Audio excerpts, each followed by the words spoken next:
அதிமுக கூட்டணியில் மனிதநேய ஜனநாயக கட்சிக்கு ஒதுக்கப்பட்டிருந்த 2 தொகுதிகளில் ஒன்று மாற்றப்பட்டுள்ளது. திண்டுக்கல் மாவட்டம் ஒட்டன்சத்திரம் தொகுதிக்கு பதிலாக மனிதநேய ஜனநாயக கட்சி வேலூர் தொகுதியில் போட்டியிடும் என அதிமுக பொதுச் செயலாளர் ஜெயலலிதா அறிவித்துள்ளார். மேலும் ஒட்டன்சத்திரம் தொகுதியில் அதிமுக வேட்பாளராக கிட்டுச்சாமி போட்டியிடுவார் என்றும், வேலூர் தொகுதியில் ஏற்கனவே அறிவிக்கப்பட்டிருந்த அதிமுக வேட்பாளரை திரும்ப பெற்றுக் கொள்வதாகவும் அதிமுக பொதுச் செயலாளரும் முதலமைச்சருமான ஜெயலலிதா தெரிவித்துள்ளார்.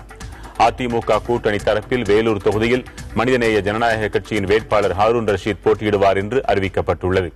இது தொடர்பாக மனிதநேய ஜனநாயக கட்சியின் பொதுச் செயலாளர் தமீமுன் அன்சாரி வெளியிட்டிருக்கும் அறிக்கையில், தங்கள் கோரிக்கையை ஏற்று தொகுதியை மாற்றி தந்தமைக்கு முதலமைச்சர் ஜெயலலிதாவுக்கு நன்றி தெரிவித்துள்ளார்.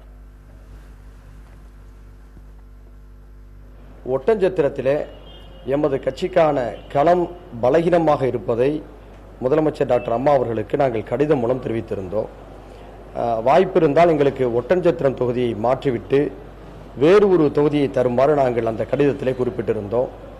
10 நாட்களுக்கு முன்பாக நாங்கள் கொடுத்திருந்த அந்த கடிதத்தை பரிசீலித்த முதலமைச்சர் அம்மா அவர்கள் எங்களுடைய வேண்டுகோளை ஏற்று ஒட்டன்சத்திரம் தொகுதிக்கு மாற்றாக வேலூர் தொகுதியை தந்திருக்கிறார்கள்.